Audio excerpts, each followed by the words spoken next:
स्वागत आहे आपले सर्वांचे सप्तरंग इयत्ता 5वी चा पाठ नंबर 3 चिंटूची करामत।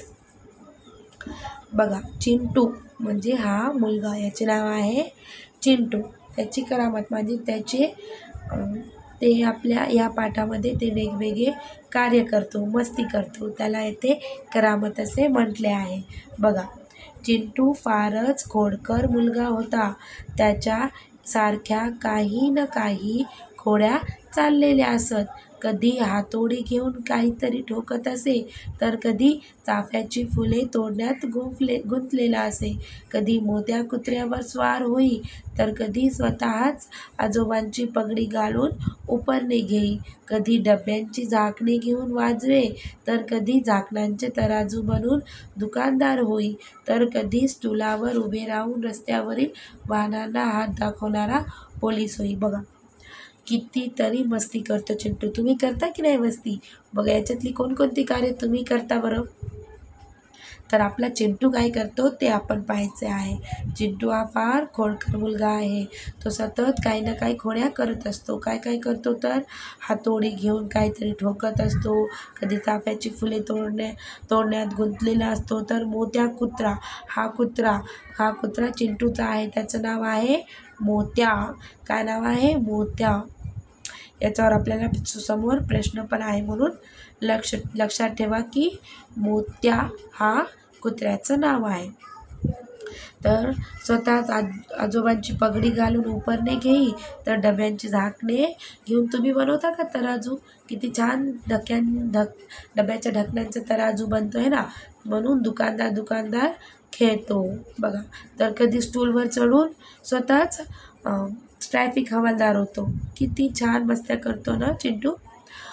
कधी आईच्या साडीचा पडदा करून नाटक करी, तर कधी सर्कशातला जोकर होऊन अशा नाना तऱ्हेच्या भूमिका चिंटू करत असे। अशा बघा कितीतरी ते करामत करत होता। कधी बाबा बनायचा। त्याच्या या उद्योगामुळे घरातील अनेक वस्तू मोडायच्या, हरवायच्या। घरातील कोणतीही वस्तू आईला आणि बाबांना वेळेवर सापडत नसे, कारण चिंटूने ती कुठेतरी खेळात ठेवलेली असायची। त्यामुळे आई बाबा चिंटूला रागवायचे, पण चिंटूची ही खोडकर वृत्ती काही कमी नाही व्हायची। प्रत्येक वस्तू हातात घ्यायची, ती वापरून पाहायची आणि जमल्यास तिची मोडतोड करायची। हा चिंटूचा उद्योग चालूच असायचा। बघा, आता वेगवेगळ्या गोष्टी त्याला करामत करायला लागायच्या।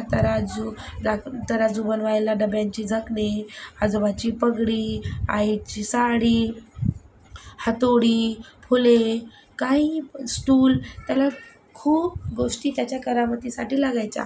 आणि त्या सर्व वस्तू सगळ्यांना घरात सापडायच्या नाही, कारण त्या वस्तू चिंटूने इकडे तिकडे ठेवलेल्या असायच्या। जमल्यास त्या तोडायच्या, मोडायच्या, त्याचा उद्योगच असायचा चिंटूचा। यामुळे सर्व तिच्या आई बाबा, तिच्या आजोबा आजी सगळे रागवत होते त्याच्यावर। आता काय झालं, एकदा सकाळी बाबा आरशासमोर दाढी करायला बसले। चिंटूचे लक्ष बाबांच्या दाढीकडेच होते। बाबांनी साबणावर ब्रश घासून दोन्ही गालांना चोळला। त्यावेळी साबणाचा कितीतरी फेस बाबांच्या चेहऱ्यावर लागला।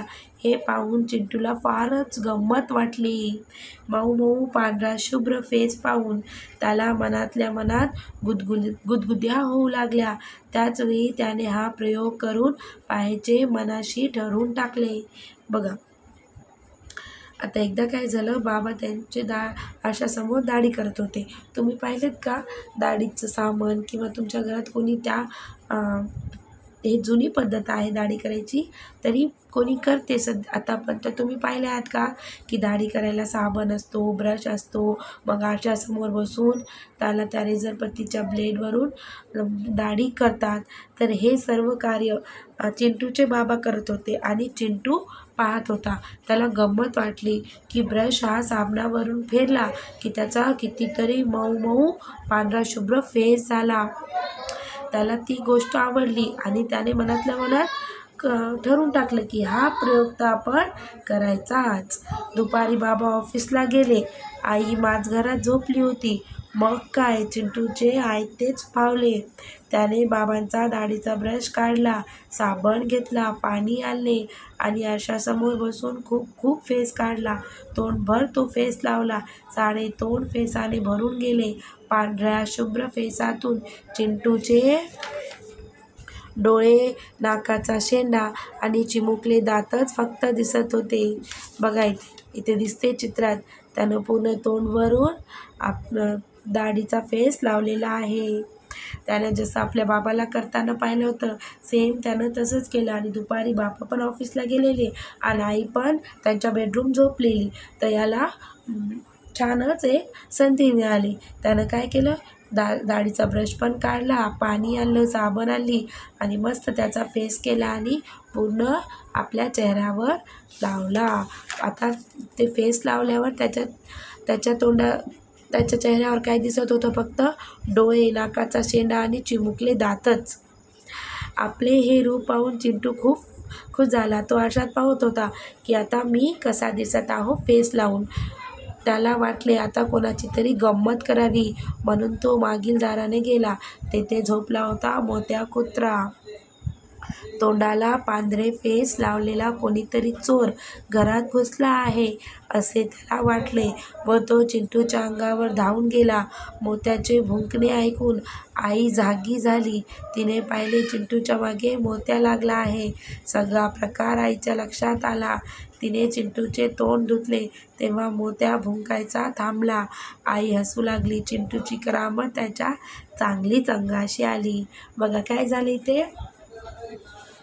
जेव्हा दाढी करण्याचा फेस चिंटूने पूर्ण तोंडाशी लावला तेव्हा मग त्याला एक गंमत सुचली की आता मी काय करतो, मागच्या दारातून येतो आणि कोणाला तरी त्याच्यासोबत गंमत करतो.